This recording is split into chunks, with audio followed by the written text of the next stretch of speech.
Story 1. There's this very popular expression that gets thrown out a lot in daily life. In the middle of nowhere. Sometimes it is used extremely lightly, like when people say a certain shop is in the middle of nowhere, when in reality it's simply on the outskirts of some town. Sometimes it's a little more literal, like when you find $100 bill in the middle of nowhere on a hike through the woods. Something unlikely and out of pure chance. But sometimes in the middle of nowhere means something that is more than just hard to find. It could be an unimportant, insignificant, uninteresting spot on a map. But here's the thing. Sometimes people will embrace the feeling of being in the middle of nowhere and take advantage of it. This feeling of being nowhere precise, nowhere other people care about, can affect the way people think. If someone's in the middle of nowhere, they can easily internalize this, assume this state separates them from the rest of the world. And, away from society and its rules, who knows how certain people might react? Even worse, what would happen if, on top of this, there was the addition of malicious creatures lurking around, a little too close to vulnerable people's minds and bodies? This story takes place somewhere in the central United States, a spot up north, forgotten by the rest of the world. A very particular farm that most likely nobody but its owner knew existed, let alone cared about. Mr. Stanley, however, cared deeply about his farm, so much so that he never thought about it as being in the middle of nowhere, except when it started to be convenient for him. There were advantages to living in the middle of nowhere, in a place nobody cared about enough to pay attention if the rules were being followed. It started with little things, little lies to people he made business with, and little liberties the way he dealt with plagues. Soon enough, Mr. Stanley had no idea how people in the rest of the world managed their farms, if killing certain species wasn't allowed, if domesticating others was wrong, if there was somebody somewhere that owned the lands around his farm that cared about the fact that he was constantly trespassing. Well, trespassing suddenly turned into something more. Mr. Stanley wanted much more than his small piece of land, and he was going to do what he needed to achieve his goal. There was only one problem, one little and hopefully insignificant thing that Mr. Stanley couldn't shake off his mind. The feeling of being observed. Now, he knew that he was all alone in his own little stretch of land in the middle of nowhere. He had trespassed in the areas around his farm enough times, and far enough to know that there weren't any houses or signs of human life for miles and miles around him. So, who on earth was watching his every move? What was giving him that uneasy feeling every time he got to work? It was the same thing every time. He started working on pushing the limits of his farm, moving the wooden stakes a few feet into someone else's property, and he'd feel eyes on his back. But no matter how much attention he paid, even if he stopped working altogether to stare all around him for an hour, he never caught anybody or anything staring at him. It got even worse at night. If he was still working when the sun started to come down, he'd feel eyes on the back of his head as clear as if a person was standing right behind him. He went as far as physically flinching, waving his hand, blindly trying to push away the presence bothering him. But it was always the same result. There was nobody else there watching him commit his crimes. Mr. Stanley was a proud man, proud of his farm, his work, his mind, and his entire life. He didn't like being taken as a fool, and he refused to believe that he was losing his mind. So he chose to believe that there was definitely someone else around making fun of him, waiting for the right time to come out to him and maybe call him out for stealing someone else's land. If only to prove a point to himself and a stranger that he had never seen directly, Mr. Stanley started pushing his luck and testing how far this situation could go. He worked even harder, and he pushed the limits of his farm in a way that was far from subtle. And he worked later and later every day. As a result, the feeling of being observed not only worsened, but there were plenty of new effects to consider. Half of the effects seemed to be very real things that he could feel around him. There was, for example, the way the temperature seemed to drop in the afternoons when he was working. It wasn't a simple breeze. It was so much more than that. It was a violent drop in temperature, as if his farm had entered winter way ahead of time. But even if he was shaking with the cold, even if his fingers were stiff and sometimes bleeding, he continued to work. He continued to want, and he continued to steal more from his neighbor's land. Another thing was the smell. He was convinced that whoever lived closest to him or whoever was spying on him was a nasty human being, because nothing could smell that bad except for the rotten carcasses of wild animals. He couldn't find bodies anywhere he went, but the awful smell followed him around all over the stolen limits of his property. Sometimes it was so bad it made him gag and consider jumping in his car and driving away until that dirty old farm was nothing but a memory. Sometimes, however, and much to his own shock, it opened his appetite. The other half of the effects felt unreal, like they were just in his head, like he was losing his mind. Everything started with a feeling of being watched every time he got to work, but it got worse very fast.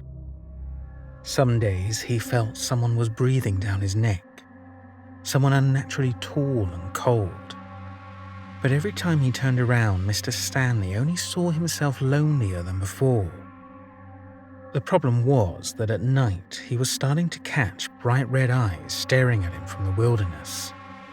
At first, he dismissed it as any other kind of random wild animal, but then it became impossible to ignore the fact that the eyes were standing at a great height, even taller than he was. The only thing he could think of were bears, but no amount of flashlights and driving around in his tractor ever showed signs of any actual bear. Mr. Stanley started to consider the possibility that he was losing his mind, but, and this was perhaps even more concerning, he didn't have time to worry about that. He was far too preoccupied with his plans of expansion for his farm. There was nobody around to put a limit, nobody around to stop him. There was no one that could tell him what he was doing was wrong and punishable by law. There was nothing there to distract him from the voice in his head that told him to keep wanting more, to take more, to do whatever it takes to satiate the desire in his gut.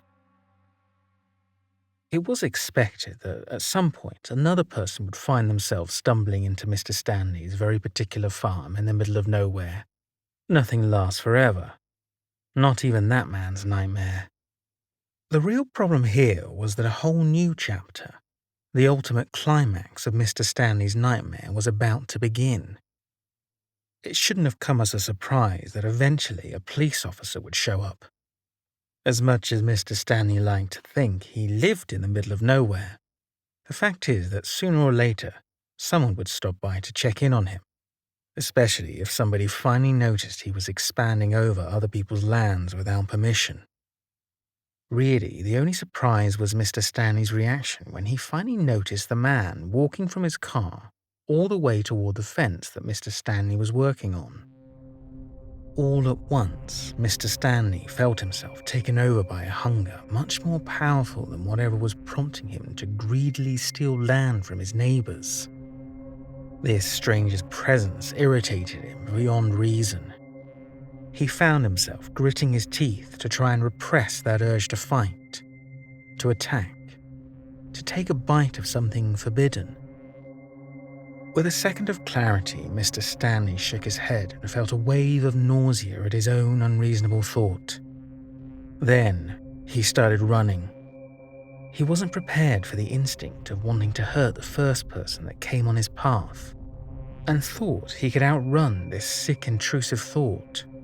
This, however, seemed like a very clear red flag for the police officer, who immediately chased after him. Mr. Stanley ran in one very specific direction without meaning to, but he couldn't avoid following the footprints. Footprints.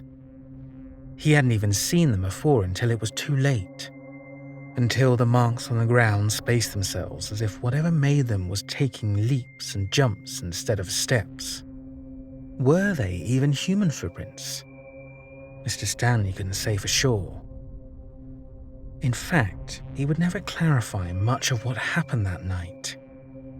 The only thing everyone ever knew for sure was that the police officer finally caught Mr. Stanley on his knees, staring mindlessly at a spot ahead of him, about 7 feet high, where we can only assume Mr. Stanley came face to face with the bright red eyes of his very real nightmares. Story 2. One of our most basic and inescapable emotions as human beings is fear. It's an extremely natural response of the human body to any kind of threat. For as long as humans have roamed this earth, they've felt hunger, thirst, desire, pain, and always fear. It's the emotion that inspired self-preservation. It's the thing that makes people learn how to protect themselves and, eventually, neutralize the threats. This means that, throughout the years, humanity has had fewer and fewer things to fear. That's evolution.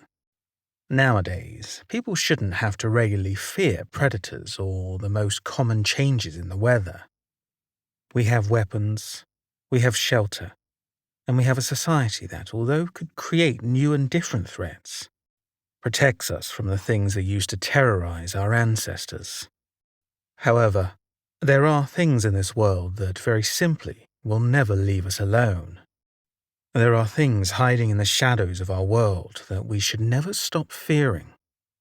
There are legends that have been passed down through generations, and they talk about monsters that haunted our ancestors, and very well could catch up to us, no matter how much times change. Because there are things that will never change, just like human beings can't help but feel fear. We can't help but experience things like jealousy, hunger, and greed. Those things are natural too. The problems actually start when they get out of control, or even worse, they come in contact with unnatural things. Because that's another one of the inescapable and timeless threats that humans have had to deal with since the beginning. Things that we don't understand. Things that we can't see or catch or defeat. If one of these unexplainable things, a malicious spirit, is capable of turning human greed into a monster, then only an instinctive and powerful emotion such as fear can be the thing to save the potential victims in this monster's path. In situations when only extreme fear can be someone's salvation and convince them to run and hide instead of facing the dangers up ahead, claiming to be a fearless person is not such a good thing. That was the case for a woman named Kate, who was about to learn the hard way that her courage didn't make her immune to danger. Kate was the kind of person that laughed at horror movies and believed things like that couldn't happen in real life. Not that she ever considered she could possibly be a victim of something much worse than she'd ever seen in a movie. She was the kind of person that rented a cabin in the woods in Canada to spend the weekend all alone with a German Shepherd dog, completely confident that she was safe and sound as long as she didn't feel scared of the dark and endless woods around her, as long as she had her trusty animal companion. Unfortunately, she was also the kind of person that could ignore the warnings, even the biggest red flags, the most obvious bad signs, and the most terrible omens. Everything started when Kate was driving towards her rented cabin with her dog Zeus in the passenger seat and a single bag of luggage in the back of the car. The sun was going down, and the aesthetically pleasing golden lights cast around the forest were turning into ominous shadows that turned the dreamlike road into something eerie that would have given goosebumps to anyone less bold than Kate. And then she saw the police. She was intrigued, not worried, and she stopped the car in the middle of the road to face the officer in charge of the checkpoint. Apparently, they were in the middle of an open investigation, and civilians were advised to turn around and avoid the zone. Kate, unimpressed with the idea of terrible crimes committed in the area, insisted that she had rented a cabin nearby, that it was too late to go back home.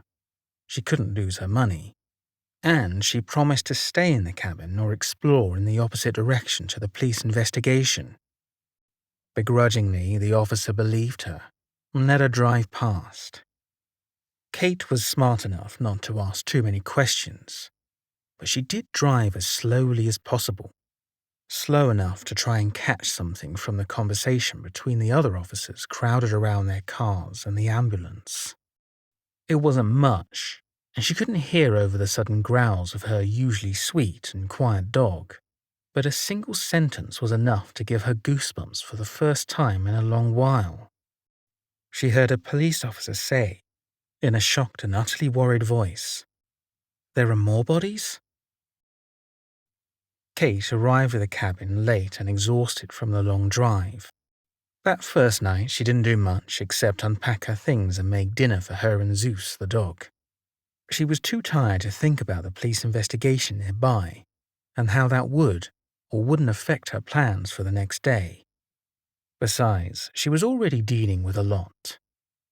Ever since they drove past the police checkpoint, her dog was uneasy and nervous. It was a very strange attitude on him. He was usually very calm and sweet with her and quietly wary of strangers. But this state of alert and fear was something that Kate had never seen in him. Even when he was threatened and outnumbered by other dogs, he was usually as fearless and firm as his owner.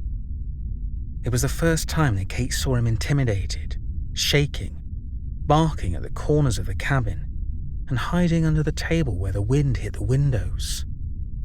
It was bad enough to make even her feel insecure. Still, there was nothing either of them could do but go to bed. This, of course, didn't mean that it was a peaceful night. For hours and hours they were bothered by strange noises coming from outside, or Zeus's own barks and howls. Some of it might have been the police still investigating the area, but there was just something about the rustling of leaves and the breaking of branches that felt too natural, and at the same time too big, to be a simple police officer. And the sounds, those deep growls that didn't come from the dog, those cries in the distance that didn't sound like any animal Kate could recognize. At some point, she wasn't even sure if she was awake and terrorized by the nature around her, or asleep and having the worst nightmares she could ever remember. At last, morning finally arrived. Kate wasn't in a particularly good mood, and her dog was just as tired after such a restless night. They slept until late and took their time with breakfast and their morning routine. It wasn't exactly how they planned to spend their weekend away from home, but they needed to recover from that awful night. At least, most of the day was uneventful. By the time their afternoon was coming to a close, Kate barely remembered what a terrible night it had been. The only constant reminder was Zeus's strange behavior. The dog was still skittish and suspicious of everything around him. It was a surprise he even agreed to go for a walk with her. It was a statement about how loyal dogs are. It was possible that Zeus's instincts saved Kate's life that night. The hike started out pretty fine. In fact, it seemed that something changed in the dog's feelings. Instead of that fearful attitude he'd had since they arrived, he turned aggressive and overly protective of Kate. It wasn't very comfortable, but it made her feel safer, bolder, and even, without meaning to, reckless. The weather was perfect, and the last rays of sun bathed the forest in a wonderful light. So they ended up losing track of time. And, even worse, they ventured too far from their cabin. They stepped right into the ongoing police investigation. Well, they didn't exactly step into it, but they got close enough to see the leftovers and connect the dots. It was a long stretch of ground marked in several places where Kate had to assume the police had found human bodies. It was horrifying. At least 5 bodies? What kind of killer could be capable of getting away with that? And just leaving the bodies behind? Kate started to back away slowly, disturbed by the fact that she could see the police's marks and big red splotches on the ground where blood must have been spilled. No other remnant of bodies, until she stumbled right on top of one. She had stepped into a bone and she lost her balance and fell right on top of it. She screamed, disgusted, terrified, nauseous. But that wasn't even the worst part. The worst part was realizing that the bone she fell into, that puddle of blood and guts, well, there was still meat hanging from some of the bones. She'd interrupted something or someone's dinner.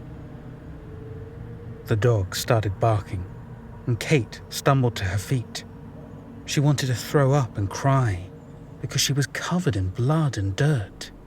But she couldn't waste another second. She was screaming for her life, but she couldn't deny that she wasn't the only one making those sounds. She was screaming. Zeus was barking, and something else was howling. Right behind them, getting closer with every second, endlessly hungry. Kate miraculously was able to reach her cabin, where she planned to lock the door behind her, call the police, and hope for the best. However, Zeus barked desperately and tugged at his leash like a maniac, until he managed to pull Kate toward the car. She hesitated, knowing she'd left her things at the cabin, but one quick look behind her, the conviction that she'd just seen a tall and threatening silhouette move in the shadows of the forest, it convinced her to jump in the car, ignore her bloodied clothes, and just get as far away from that place as she could. Story 3. The thing about camping on the beach of a particular lake in the northern region of the United States is that it's easy to get overwhelmed, and about many things too. First of all, there's the fact that this section of the lake is not very popular, so the 2 friends that were unfortunate enough to live firsthand the experience about to be shared, they were completely alone. This isn't the kind of alone that simply means there aren't other people around you. No. This is the kind of alone that means you won't come across signs of civilization unless you run in one direction for a long while. The kind of alone that might be liberating in the right circumstances if that's what you're looking for, but that gets quickly suffocating and utterly terrifying if you think too much about it. Or if you find yourself desperately wanting company, or needing help. The pair of friends that found themselves all alone in their secret spot on the lakes were called Edward and Victor. Upon arriving, they noticed a few other overwhelming things. The lake looked endless, the beach too short, and the hill that turned into a deep forest behind them looked like another endless space. So being on the beach was feeling a lot like being trapped in the only safe space of firm land between 2 mysterious spaces that could easily eat them alive. Usually, they weren't in such a gloomy mood, but they were unlucky enough to hear an animal had died near their preferred spot recently. Or so they thought. Because when they were walking there, they couldn't help but notice the absolutely disgusting smell impregnating the air. They walked quickly, saying that they didn't want the smell to stick to their clothes, which happened anyway. But, in reality, they walked faster because they shared the intrusive thought that the predator might still be around. Such a terrible smell inevitably had come from a large animal, right? And only an even bigger beast would be capable of that, correct? Well, that was bad enough news for them. even if they hadn't considered the possibility of supernatural entities roaming the perimeter alarmingly close to them. The morning wasn't so bad. Really, things only started to get out of control as the sun started to go down on the first day. They had bought some food. Of course, they were counting on fishing for food for the weekend, and their efforts were tragically unsuccessful. Still, it seemed that they didn't have anything to worry about just yet. Sure, they were hungry and frustrated, but they started a fire and tore through the cookies and bread that were meant to accompany the fish. And they were mostly okay. At one point, Edward noticed his friend was looking a little unsettled, staring at the hill behind them as if in a daze. He clapped his hands in front of Victor's face and asked him what was wrong. "I think I saw a big deer up there, close enough. Maybe we could hunt it if we're still hungry," was Victor's reply. It seemed harmless enough, but Edward couldn't help but fondly slap the back of his head as old friends do. "Don't be stupid. We don't have any guns or tools for hunting deer," Edward told him, laughing, not suspecting that he had reasons to worry. That night, the two friends didn't sleep well at all. Despite the fire, their tent, and the sleeping bags, they couldn't escape two terrible things: the bone-chilling cold and the foul smell coming at them from the hill above. It all had a detrimental effect on Edward and Victor's mood the next day. They spent the next morning at each other's throats, arguing about everything, blaming each other for their lack of success fishing, accusing the other one of eating too much of their snacks. The worst was that every time one of them suggested maybe they should just pack their things and go back home, the other one called them out for weakness or cowardice. They got too lost in this back and forth that eventually it was just too late to leave, right when things started to go downhill at breakneck speed. Everything got set off because Victor thought he saw a huge deer on the hills again. It was like he lost his mind at the sight of it. He started yelling, I saw it, Eddie. That deer is huge. It can feed us for a week. Please, Eddie, we have to get it. I need it. I can't stand this hunger anymore. I can't stand it." Meanwhile, Edward was growing concerned. Of course, he was just as hungry as Victor, but this attitude was just unsettling. Victor was acting as if he hadn't had a decent meal in days, when in reality, that day they had shared a sad little fish. That wasn't a big deal, but was enough for Edward to know that they couldn't be dying of hunger. Not yet. But it made him think about many other possibilities. What if the fish was poisoned? What if there was something wrong with the lake and that was why they couldn't catch anything good? What if that grotesque smell meant they were putting their health in danger? Even if Edward was starting to worry, he was still far from reaching the truth, and perhaps he never would. Edward tried to talk some sense into Victor to get him to calm down, but it only turned into a heated argument right there on the beach. The accusations escalated dangerously. "This is your fault. You didn't want to share more of the food you brought," Edward shouted, while Victor replied just as fiercely, "It's your fault. You sabotaged my attempts at fishing." "Well, now I would rather die than share what I managed to hunt with you." All of this, of course, was not true. It was the kind of thing people throw at each other carelessly in the middle of their worst arguments. But was that really all it was? Was there something else at play that just ignited the worst qualities imaginable in a pair of friends that had been so used to sharing everything they had?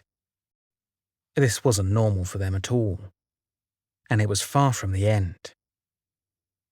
One yell led to another, one push led to a shove, and soon enough they were stumbling around the beach, holding onto each other, pushing each other, just rolling around in the sand, fighting without meaning to fight, fighting without being able to stop. Edward knew in his heart that he needed to keep Victor on the beach with him, that the woods behind them weren't safe. But that's when Victor threw the first punch. It was like a crack directly in the structure of their long-time friendship. They stumbled away from each other, shell-shocked and speechless. Edward's bottom lip was bleeding, and soon he would have a bruise. Victor's knuckles were also bleeding, but this was the least of their concerns. Neither of them said it out loud. Nothing would have convinced them to admit it to each other at the time, but they both experienced the exact same visceral reaction to the other's blood. It was hunger. Their stomachs growled loud enough to be heard on that desolate beach. Even if their minds immediately protested and were disgusted by the idea, there was something inside them, maybe something around them, like a dark voice whispering orders in unknown languages that was urging them to want more. More blood, more flesh, just a taste, just a bite. Anything to satiate that unnatural hunger burning inside them. Such a feeling was disturbing enough to make Victor jump to his feet and start running toward the hills without looking back. He wasn't even thinking about the great deer he swore he saw among the trees. He just wanted to be as far away from his friend as possible.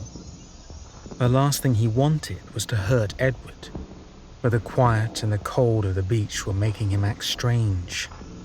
The hunger and the putrid smell lingering in the air were making everything much worse, and he barely recognized himself. But, dark and incomprehensible impulses aside, they were still best friends, and Edward didn't stay back on the beach. No, he ran after Victor as fast as he could. In a matter of minutes, they were chasing each other through those unexplored and eerie hills. The sun was going down fast. The temperature was dropping much faster than it did the previous night at the beach. And the horrible smell was worse than ever, overpowering all their senses until their eyes were watery and, somehow, they were still hungry. It was a nightmare for both of them. Victor was running away from his impulses, trying to save his friend, going deeper into the dark woods, and the entire time hearing Edward call his name. Victor! Victor! Victor! For Edward, it wasn't much better. He was blindly running in the darkness, guided only by the sound and his love for his friend. Scared to death that they were both losing their minds and hearing his friend helplessly chanting, "No, no, no, no." But there was more. There was another sound. They were certain they weren't alone anymore. There was a third set of footsteps, heavy and quick. There was something close to them, breaking tree branches and scratching the tree trunks. Then it happened. Victor stopped in his tracks. He was frozen in place because he was so sure he was staring directly at a pair of red eyes coming from the shadows. And just when he was starting to see antlers moving closer, Edward grabbed his arm and pulled him away. "We're leaving," Edward announced. "Forget fishing, forget the deer, forget our tent. We are leaving and we are never coming back here again."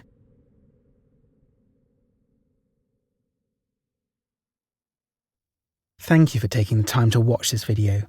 I know there is a ton of content out there, and I'm sincerely appreciative for you watching this right through to the end. If you enjoyed it, please go ahead and hit the like button.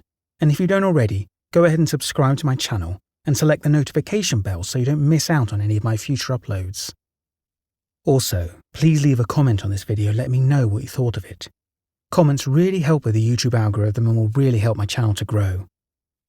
You can also let me know what type of videos you would like to see more of on this channel. That really helps me branch out into new subject matters. If you have a story you would like me to tell on this channel, please email it to me at stories@daredevril.com. If you want to support my channel even further, there are a number of ways you can do so. You can buy me a coffee via my Ko-fi account. or simply help me out by sharing my content with anyone you might think is interested in watching it. Thanks again.